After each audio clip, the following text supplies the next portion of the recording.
palavra do seu Deus diz assim, Deuteronômio 6, 5 e 6. Amarás, pois, o Senhor teu Deus de todo o teu coração, e de toda a tua alma, e de toda a tua força, e estas palavras que hoje te ordeno estarão no teu coração. Vamos falar todo mundo junto? Vamos ler daqui da tela que fica todo mundo na mesma versão. 2, 3 já. Amarás, pois, o Senhor teu Deus de todo o teu coração, e de toda a tua alma, e de todas as tuas forças. E estas palavras que hoje te ordeno estarão no teu coração. Vamos orar. Senhor, nosso Deus e Pai, te agradecemos pela tua palavra. Pedimos que o Senhor Deus possa nos ajudar nesta manhã para entendê-la e também aplicar aos nossos corações. Te agradecemos em nome de Jesus Cristo. Amém. Nós estamos caminhando na nossa escola bíblica dominical pela manhã, e aí encerra essa lição no mês de julho, a última lição agora. Depois nós vamos pedir para que as salas aí retornem para suas divisões como um todo. Então, no mês de agosto. Mas hoje, nossa lição, e aí contando para até o final, é sendo cheio da palavra. Baseado nesse texto de Deuteronômios, capítulo 6, 5 e 6, observando também o projeto que Deus ele tem em combater, inclusive, o relativismo. O que é o relativismo? É a ideia de você aceitar todas as coisas, e aí cada um tem a sua própria opinião, cada um tem o seu próprio conceito, a sua própria ideia sobre quem é Deus ou o que Deus ele quer, e também é forjar discípulos maduros. É fazer com que discípulos possam ser maduros no Senhor e que possam sempre estar firmes no Senhor nosso Deus. Para isso, meus irmãos, eu preciso dizer que a igreja vive num período onde tem muitas diferenças ideológicas, muitas mentalidades sobre a moralidade, inclusive. E quando você percebe, trata de uma responsabilidade que é altamente espiritual, de que Deus possa estar nos dando a ferramenta, a palavra, a sua própria palavra. E a Bíblia é esta palavra. Neste conceito, que Deus ele quer é moldar o nosso caráter. Que Deus ele quer é moldar a nossa imagem conforme a imagem do Senhor Jesus Cristo. E para que essa transformação ela possa acontecer, todo e qualquer discípulo do Senhor Jesus Cristo não pode ser qualquer pessoa que vá só falar sobre a Bíblia. Um técnico, por exemplo, falar sobre o instrumento ou sobre uma peça.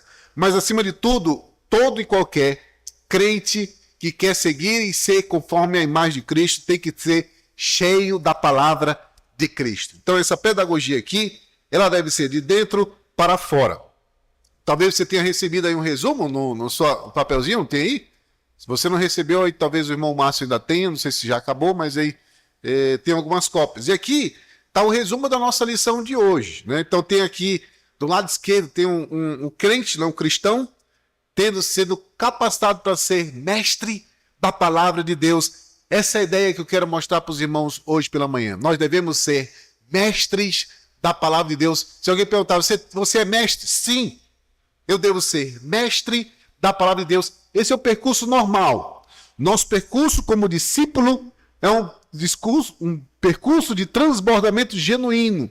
Ser mestre é a transformação natural daquele que segue a palavra do Senhor, aquele que tem a palavra do Senhor como sendo sua regra de fé e de prática.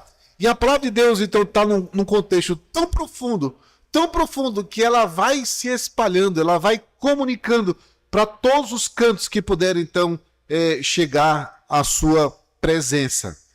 Quais são os perigos que hoje nós enfrentamos? Existe aqui um diagnóstico sobre os perigos, que inclusive lá em 2 Timóteo capítulo 3, ele nos aponta quais são esses perigos.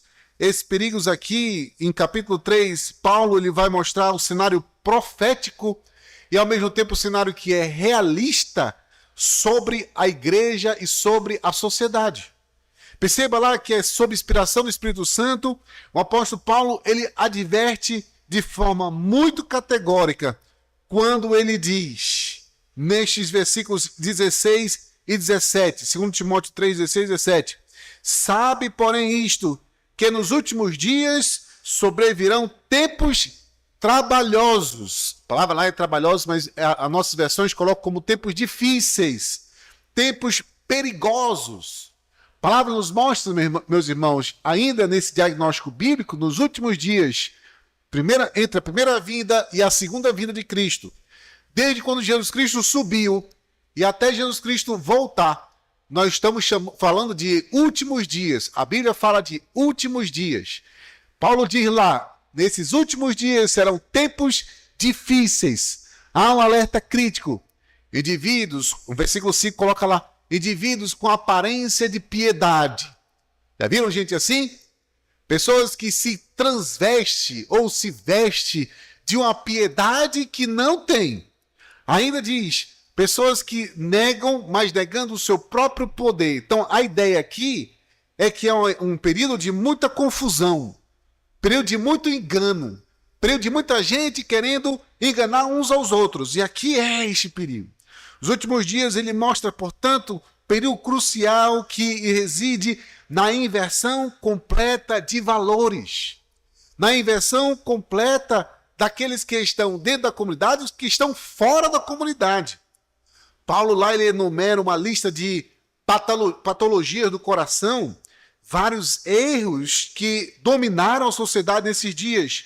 O apóstolo Paulo ele coloca lá também homens que são amantes de si mesmos, homens que são gananciosos, homens que são dominadores, homens que são ingratos, soberbos, blasfemos, amantes de si mesmos, já repetindo, são os hedonistas, são desobedientes aos pais, são sem afeto natural, não têm afeição pela pessoa humana, são irreconciliáveis, homens que são caluniadores, homens sem domínio próprio, cruéis, inimigos do bem, homens que são traidores, atrevidos, orgulhosos, mais amigos dos prazeres do que amigos de Deus. Esse é o diagnóstico dos nossos tempos de hoje. Tudo isto revela o que acontece hoje. Na sua natureza mais profunda, não só o ateísmo militante, aquele que se declara abertamente que não acredita em Deus, ou aquele que não aceita a Deus, mas o que está mostrando de forma mais interna é a apostasia interna, é a apostasia dentro de alguém que professa uma religiosidade, mas de fato não é religioso e acaba transformando o que Deus colocou como sendo algo bom em algo ruim. Essa ameaça moderna, inclusive, que o apóstolo Paulo, ele já nos alerta, de fato Timóteo, ele já nos... Paulo para Timóteo, já nos alerta daqueles tempos, é uma postura que ameaça a nossa sociedade hoje. Ecumenismo, o relativismo, e aí eu vou já falar sobre cada um deles, mas ainda assim, a postura que nós devemos ter é de discernimento. Precisamos ser cheios da palavra para termos discernimento. Paulo nos orienta, Paulo orientou Timóteo, ele também nos orienta para que nós possamos ser pessoas que fazem a discernimento da palavra de Deus também. Nesse versículo 5, esses indivíduos, eles teriam aparência de piedade, mas eles negariam, inclusive, a própria fé. Eles negariam tudo. Eles negariam o que eles acreditavam que estavam fazendo ou professando.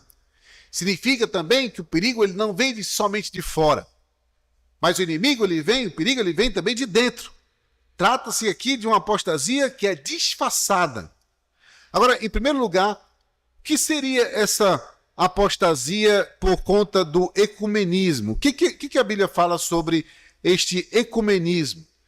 Aqui, sobre ecumenismo, a Escritura diz definitivamente que ela é inspirada, mas ela fala sobre a revelação clara da ideia do pluralismo religioso. Muitas pessoas, o contexto do amor, dizem assim, nós devemos ser amorosos, nós devemos ser tolerantes, nós devemos ter uma unidade universal. Muitos movimentos religiosos, inclusive, sacrificam a sã doutrina por conta de alianças, por conta de poder, por conta de privilégios, por conta de receber, inclusive, benefícios. esse relativismo aqui, que a Bíblia nos mostra, dita aqui que não tem uma verdade absoluta. Esse relativismo presente em muitos grupos é que cada um possui seu próprio interesse, cada um possui seu próprio poder. Nós devemos ser cheios da palavra de Deus. Essa postura de ser cheio da palavra de Deus, ela é uma postura de ser contra, inclusive, estes relativismos e esses ecumenismos.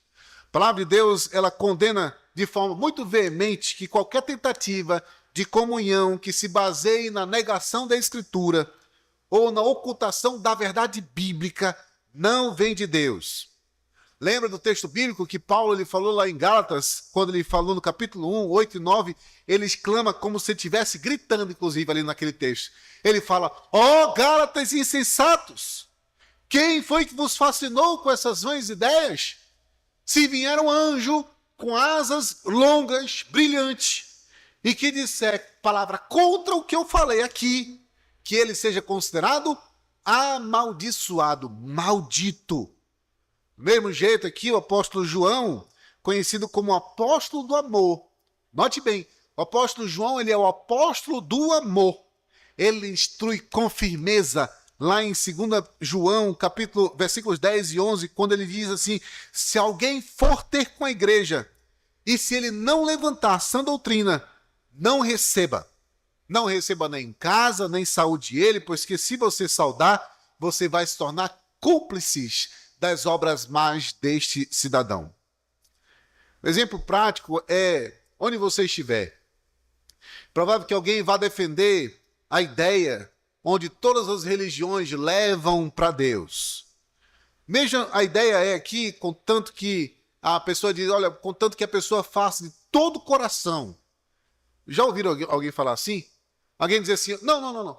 Todas as religiões levam a Deus. É só alguém fazer com todo o coração, com todo amor, pensando que é para Deus. Se você for despreparado, você vai ser influenciado por essa ideia. Se você não tiver preparo bíblico, você vai ser, rapaz, eu nunca teria pensado sobre isso, não é verdade? Tanta gente aí sofrendo, tanta gente aí perecendo, tanta gente precisando de ajuda. E aí se eu fizer ajuda, não estou dizendo que você não deve fazer ajuda, mas esse não é o caminho para a salvação. Jesus não disse isso. E essa nem é a verdade sobre o caminho para Jesus Cristo. A palavra de Deus nos ensina e que você deve ser cheio do Espírito Santo e da palavra que deve agir com firmeza, mas ao mesmo tempo com mansidão. Texto de João 14, 6, a palavra do Senhor Jesus Cristo diz, eu sou o caminho, a verdade e a vida.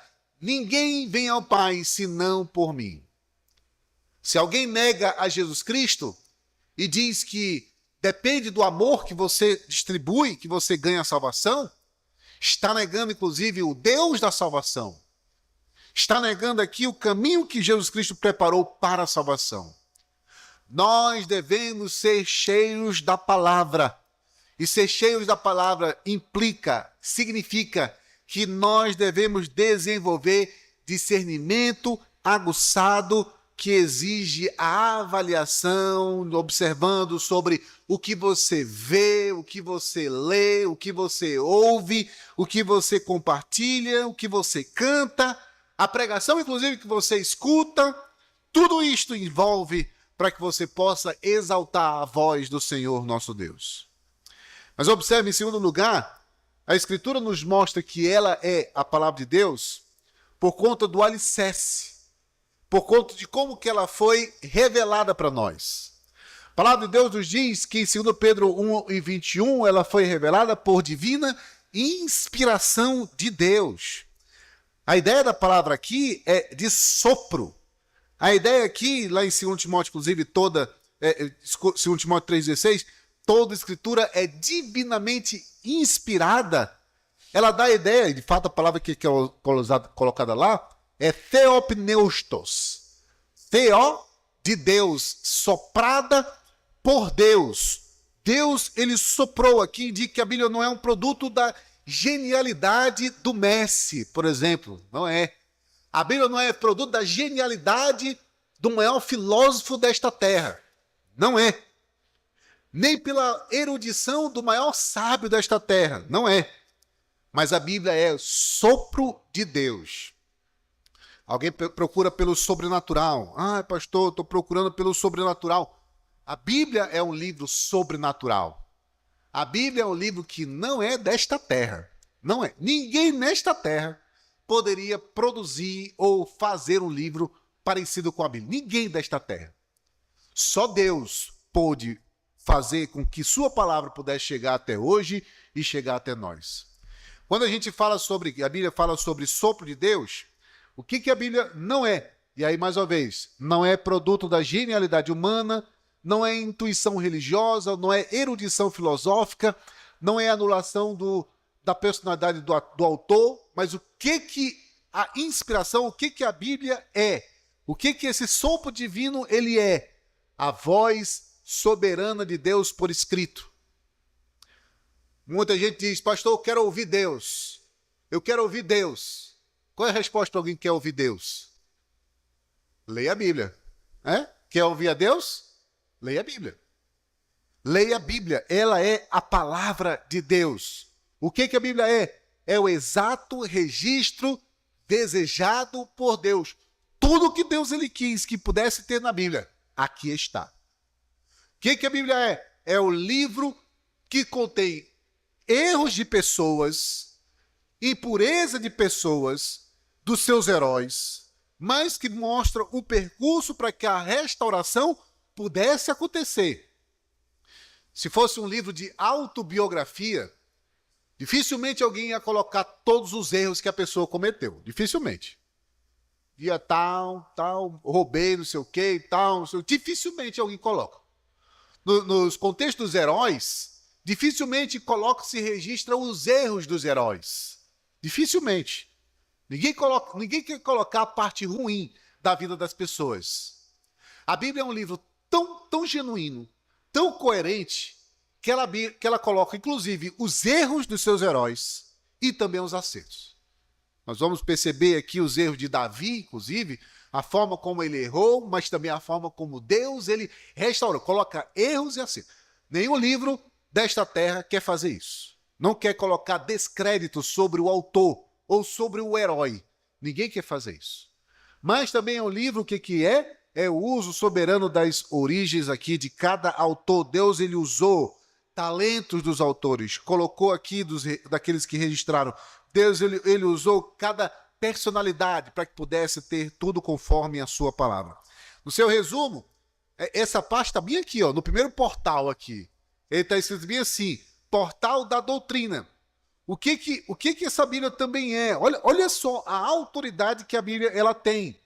Nesse pilar teológico, lá naquele primeiro portal, tem lá, a Bíblia é inspirada, ela é theopneustos, ela é soprada por Deus para aos autores humanos para que pudessem registrar. Qual é o impacto disso na vida, ou então no que a gente faz? Cada nós devemos ser mestres da palavra, fala com base na autoridade divina.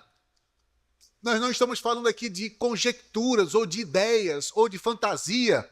Nós estamos falando sobre a autoridade divina. É por isso que quando nós estamos compartilhando a palavra, a gente não precisa ter medo sobre como compartilhar.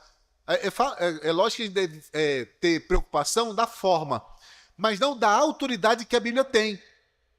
Não é dizer assim, alguém diz, eu acho que Deus ama todos, Deus ele é amor, depende de como a gente deve amar. Deus ele ama realmente a todos por conta de ser criaturas. Mas aqueles que não amam a ele estarão condenados por toda a eternidade. Precisamos saber da autoridade da palavra e falar isso com autoridade. Ainda, lá naquele portal da doutrina, tem outro item que é infalibilidade. A Bíblia não tem erros. A Bíblia nem pode errar. Não se pode, de fato, não existe erro nenhum no que a Bíblia registra. A ideia aqui, inclusive, que quando Deus nos deu a palavra, ele usou todo o seu poder. E todo o seu poder também está envolvido aqui na palavra de Deus. E por que isso é importante? Porque quando temos um livro que não contém erros, isso traz segurança absoluta sobre o que nós estamos falando e sobre o conteúdo que nós estamos transmitindo. Nós estamos exortando na base do texto que não tem erros. Imagine você pegar um livro que você começa a ler e ele tem alguns erros. Erros de gramática, erros de construção, erro na diagramação. A página veio cortando a metade das letras. E isso pode ser frustrante. A Bíblia é um livro tão fantástico que ela não contém e nem poderia ter erros. Não tem erros. E por conta disso, ela não tem falhas. E ela é inerrante, é ausência total de erros. Não tem erros históricos, não tem erros geográficos, não tem erros científicos. Derruba todos os argumentos que alguém possa dizer, a Bíblia é um livro que ele tem erros de intelectuais ou ela é atrasada. Não, ela é super adiantada para a sua época. Note bem, a Bíblia nunca se propôs a ser um livro de geografia, mas todas as vezes que a Bíblia fala sobre assuntos geográficos, ela acerta. Nem dizer assim, acertou por coincidência. Não, está certo. Está certo em cada detalhe. A Bíblia nunca propôs em ser um livro de história, mas todos os relatos históricos que a Bíblia registra estão lá como certos. Por isso que é um livro muito consultado, inclusive, nessas esferas antigas sobre registros históricos e geográficos. A Bíblia não se propõe a ser um livro de ciências, mas todos os relatos e fatos que a Bíblia registra como ciência estão certos. Todos. Todos. A não ser aqueles que a ciência não quer aceitar, com os milagres, as maravilhas. A ciência não consegue entender. Aí já é problema da ciência. Mas a Bíblia é um livro que é infalível.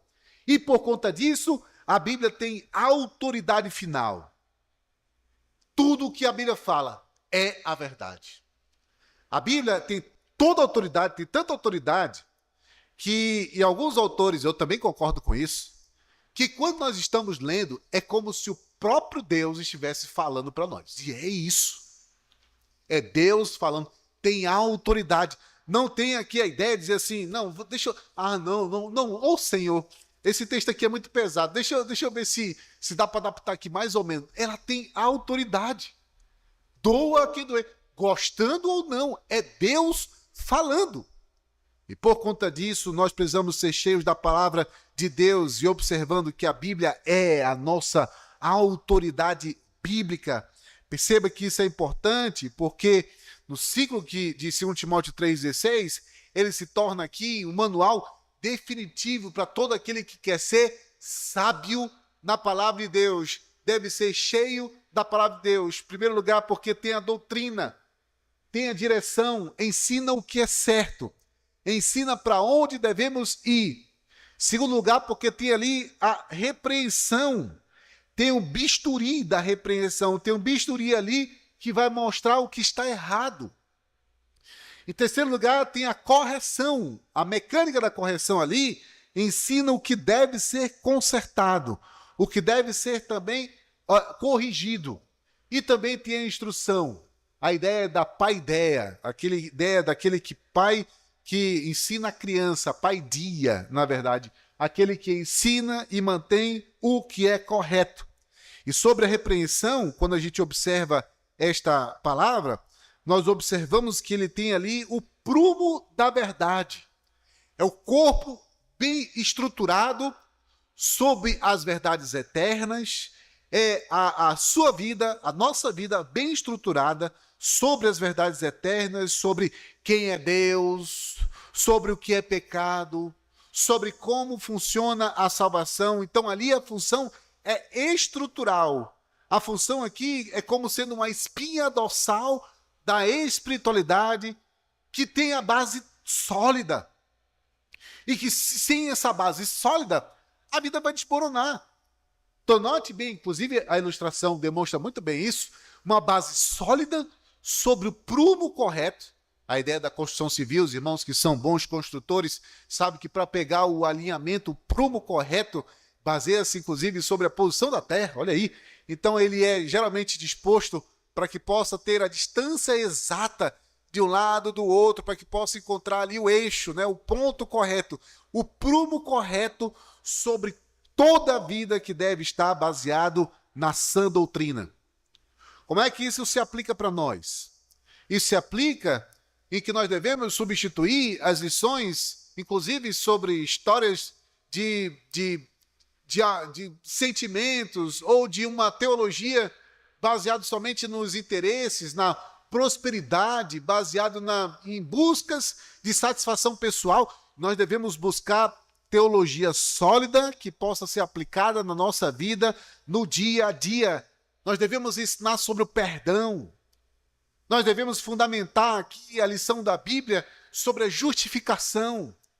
O entendimento de que Jesus Cristo, ele nos justifica, de que sem a justificação de Cristo, nós continuaremos perdidos. Precisamos seguir este caminho. Para compreender isso, inclusive, observe que há a repreensão divina. Essa é a segunda fase do que é ser cheio da palavra de Deus e transmitir para a palavra de Deus também às outras pessoas. Ser repreendido, ali é o bisturi espiritual. Aqui em Hebreus capítulo 4, 12, a palavra de Deus diz que a palavra de Deus é viva e eficaz, mais cortante que qualquer espada de 2 gumes, apta para discernir pensamentos, inclusive. Qual é a função para isso? Isso quebra as camadas mais profundas do orgulho humano sobre o auto-engano, sobre a falsa piedade, sobre as justificativas que alguém possa dar, sobre as pressões que alguém possa sentir sociais. Expõe o erro não para humilhar, mas que possa ser trabalhado pelo Espírito Santo e revelar a necessidade que a pessoa depende de Deus.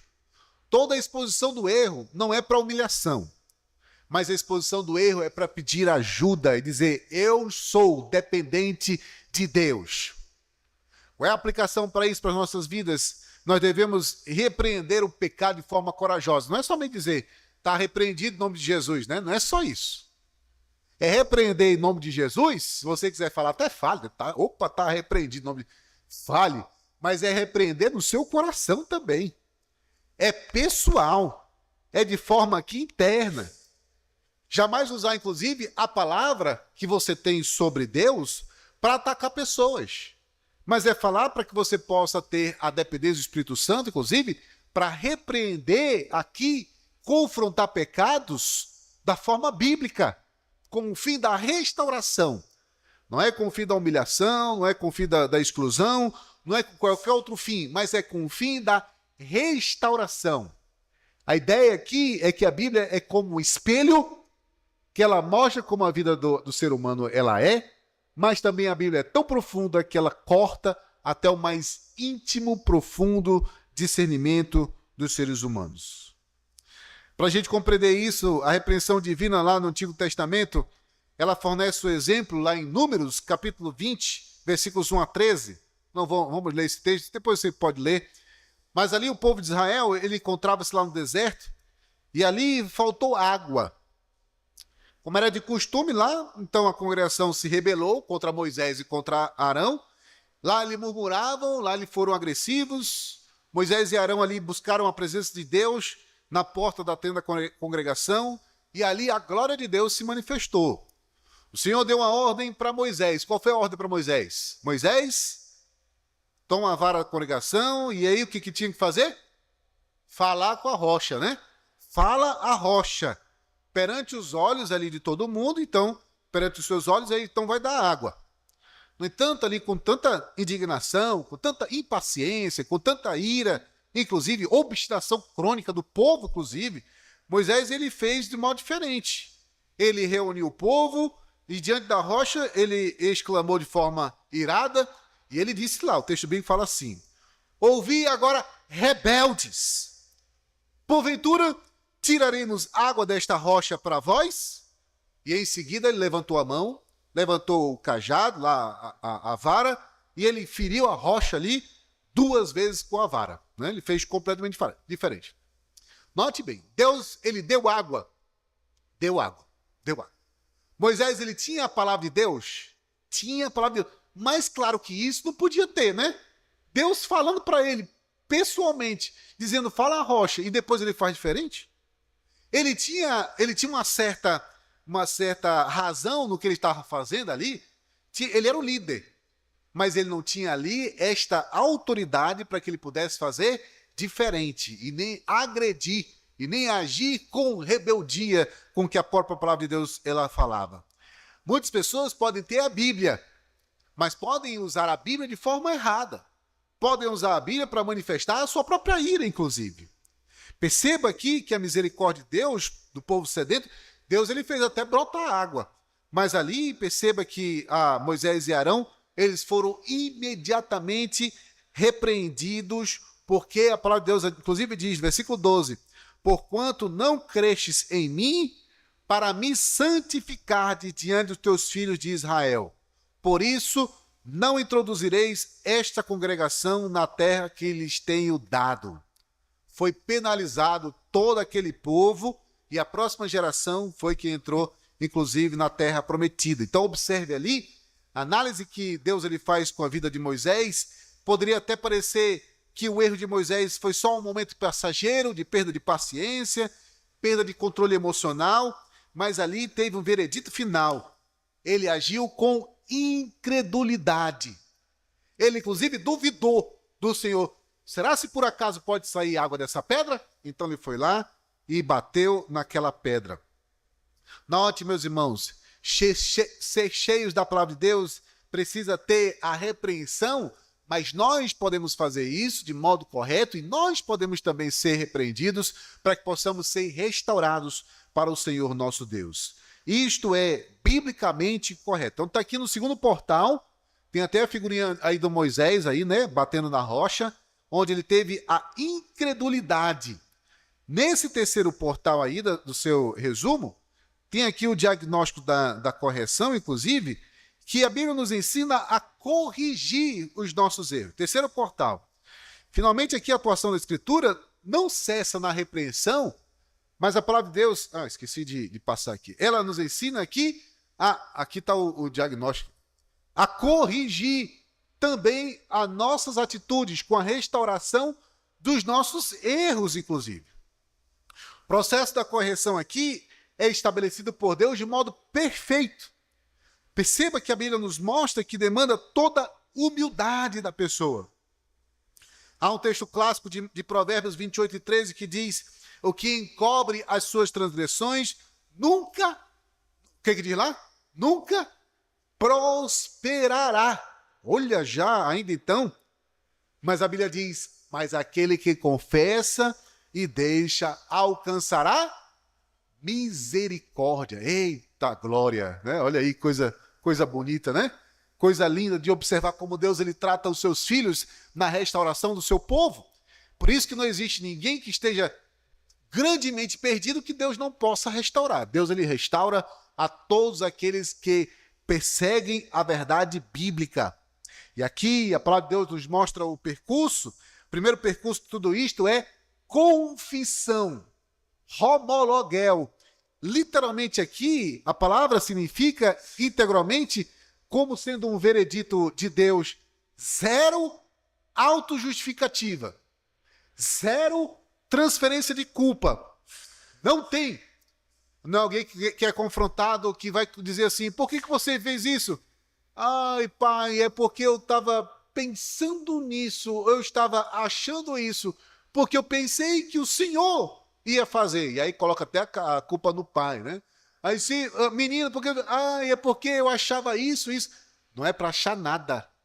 Erro precisa de correção, porque um erro puxa outros erros. E aí o que até um pastor muito conhecido, inclusive dessa igreja, costuma dizer, que pecados em cima de pecados transformam-se em pecadores ousados. Nós precisamos ser corrigidos, homologuel. Segundo passo para a chave da restauração. Olha aqui a chave, seguindo aqui. Segundo passo da restauração é abandono prático dos erros. É abandono prático. Nesse abandono é uma resolução ativa da vontade. É uma resolução aqui de cortar laços práticos com o hábito pecaminoso.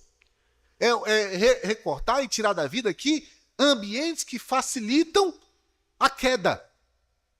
Já dei vários exemplos, inclusive na semana passada, falando sobre Mateus, capítulo 5, falando sobre lá a ideia de cortar a mão, arrancar os olhos. Tem alguma coisa que lhe faz pecar? Tire-o da presença. Tire-o. Se tem alguma coisa, por exemplo, o celular te faz pecar, te faz roubar horas e horas da sua vida, rolando reels de Instagram, de Facebook, de YouTube, de qualquer outra rede social, tire-o. Coloque cadeado, coloque de uma forma que alguém possa controlar. Outro perigo que está acontecendo muito grande, as redes de apostas. Meus irmãos, o que eu já vi e está crescendo cada vez mais, pessoas que estão viciadas em apostar e perdendo muito dinheiro, não está escrito. Não está escrito. Só está por aí. Quando alguém diz assim, tirou a vida, morreu, fugiu, mataram. Alguém vai procurar, perguntar, apostas. Muitas vezes é apostas. Estou dizendo que é só sobre apostas. Muitas vezes é apostas. Pessoas muito bem de vida. Gente que já tinha cargo público, com muito dinheiro, até com pouco dinheiro também. Altamente endividado. Procura alguém. Cadê alguém? Cadê a pessoa? Não, teve que ir lá para o sul. Fugido, porque emprestou dinheiro de agiota. A agiota está perseguindo, prometeu matar todo mundo, né? Então, para ele não morrer, ele fugiu. Irmãos, que grande perigo é este? Abandono do pecado. Para pessoas que estão lutando contra o pecado, corte. Tire da sua mão, tire das suas vistas, tire então de todo acesso, bote no cadeado, bote preso, amarre em fita lacre, vá-se embora, então corra. Diga para alguém assim, olha, se você me vê caindo nos pecados, pega um pedaço de pau e dá nas minhas costas, né? E aí a dor vai tirar. Então corra, né? Não chegue perto, porque o vício ele é extremamente perigoso. Abandono do pecado. A palavra de Deus nos mostra que nós devemos cortar os laços do pecado.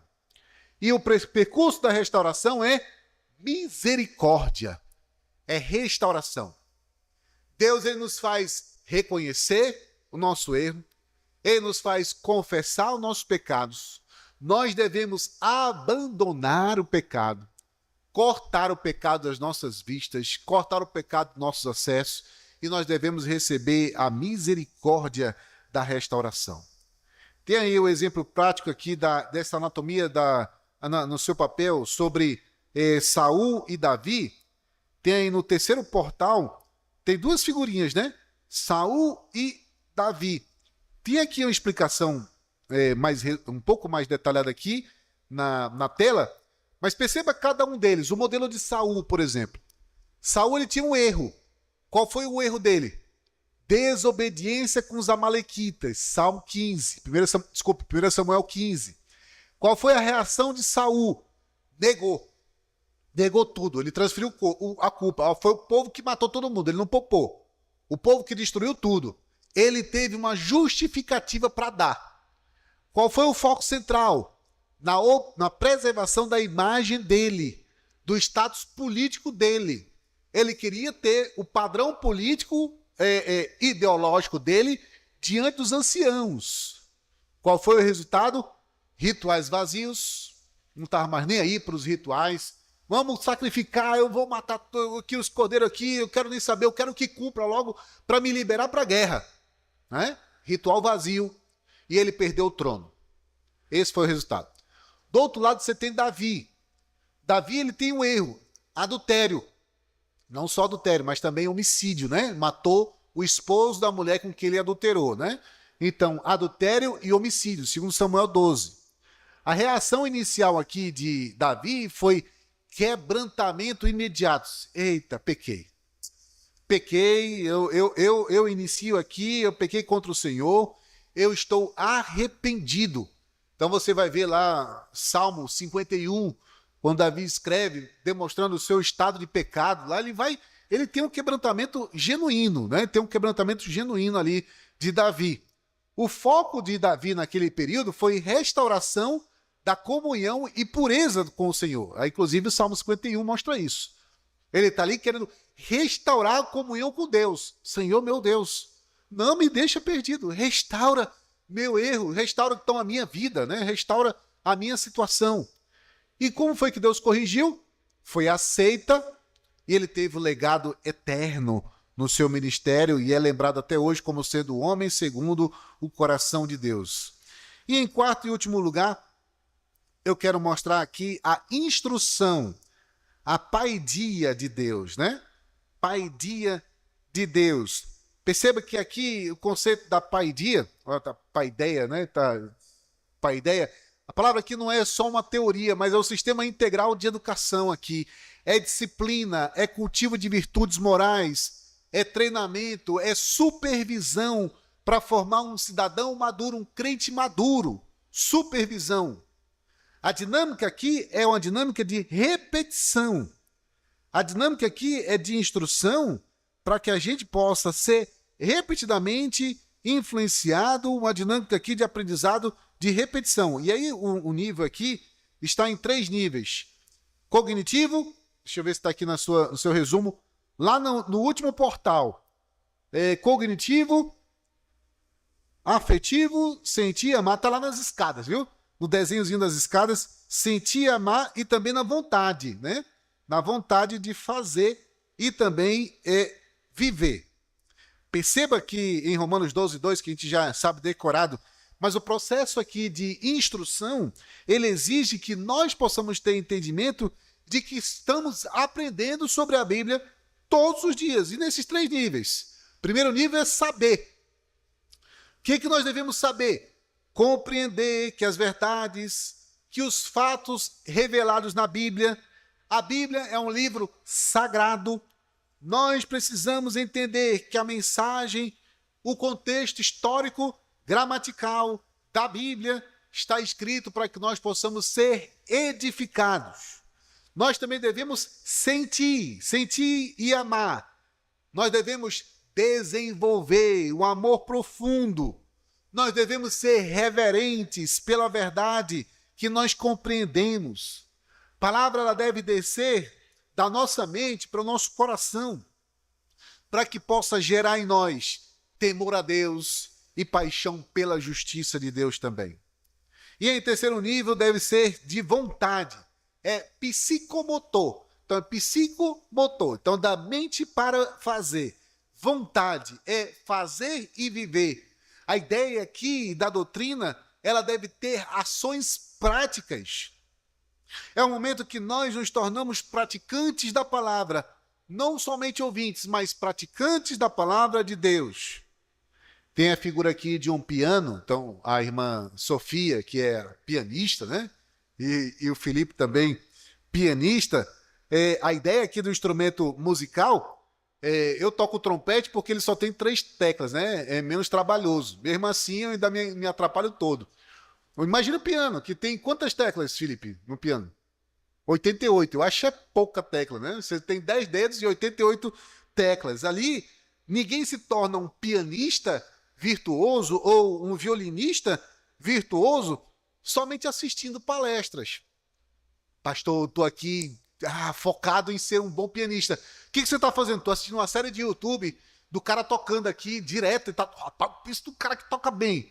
Né? E aí, depois que eu assistir essa série de vídeos no YouTube, eu vou chegar lá no piano e já vou sair tocando tudo. Né? Vou tocar tudo. Não é assim que funciona. Pianista, qualquer outro instrumentista, precisa treinar. Se o estudante sentar de forma... Tem forma correta, Felipe, de sentar ao piano? Eu posso sentar assim? Tem forma correta de sentar ao piano, tem forma... no banco, né? Não. Tem forma correta de você posicionar suas mãos, não pode fazer assim, nem assim, nem assim. Tem forma correta de posicionar as mãos, tem forma correta de você posicionar os seus dedos. E tudo isso precisa de treino. Precisa treinar, precisa então perceber as partituras. Se o estudante sentar de forma errada, tocar nota errada, o professor ele vai procurar intervir, vai repreender. Ele vai então mostrar, não é assim, a posição da mão, posiciona a mão direita, sentando direito, olhando direito. Então tudo isso precisa de repreensão. Isso é correção. E é o segundo estágio que nós vimos hoje, correção. Porém, o aluno ele só vai conseguir tocar de forma fluida, correta, bela, se ele for instruído na prática e de forma prática ele colocar o exercício de forma fluida, exercida de forma constante. A vida cristã, na nossa leitura da Bíblia diária, na oração, no quarto secreto, na frequência dos cultos, inclusive, no exercício de serviço ao Senhor, para os irmãos da igreja, para a comunidade, tudo isto vai sempre nos manter afinados e com boa harmonia na melodia e na execução de qualquer tarefa que nós estamos realizando para o Senhor. Qual é o nosso alvo supremo? Nosso alvo supremo é sermos, de fato, cheios da palavra de Deus. Há 3 níveis de aprendizado, foi o que eu mostrei agora há pouco: saber, sentir e fazer, né? E também o viver. Compreender o que foi, de forma clara, o contexto histórico, desenvolver com reverência e temor e executar no cotidiano o que você sabe e que você aprendeu. Nosso alvo supremo é sermos discipuladores multiplicadores. É observar aqui o verdadeiro termômetro, que não é medido pelo tamanho da classe que você tem ou dos aplausos que você recebe, mas é percebido pela maturidade que você tem na palavra de Deus. É ter a autonomia, inclusive espiritual, dos discípulos. E nosso princípio é de sermos multiplicadores.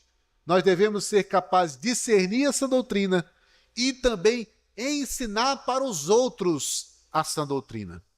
Nós devemos ser mestres da palavra, cheios da palavra, multiplicando para outras pessoas a palavra. Qual é a regra de ouro para que a gente possa fazer tudo isso? Nossa regra de ouro é estarmos completamente afinados e vivermos com a palavra de Deus cada dia. Há um mandato para quem é cheio da palavra, e ser cheio da palavra exige uma postura. Mantenha-se vulnerabilidade legítima, confesse seu pecado, se arrependa as suas falhas e seja submisso à autoridade da Bíblia. O chamado aqui é para que nós não possamos confiar no que você sabe. Não confie, então, no que você pode desenvolver ou então que você imagina que tenha. Mas nós devemos confiar no sopro, na palavra do Todo-Poderoso.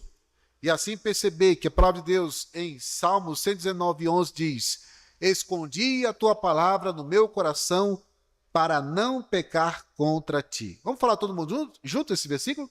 2, 3, já. Escondi a tua palavra no meu coração para não pecar contra ti. Aqui na sua folhinha tem todo o resumo. Você pode depois, até se você quiser ir lá no YouTube, observar o que foi dito e aí, mais uma vez, passar parte por parte, parar, né? Dizer assim, e aí verificar o que você possa ter alguma dúvida. Se não, pode trazer para mim depois, para que a gente possa tentar responder, tá bom?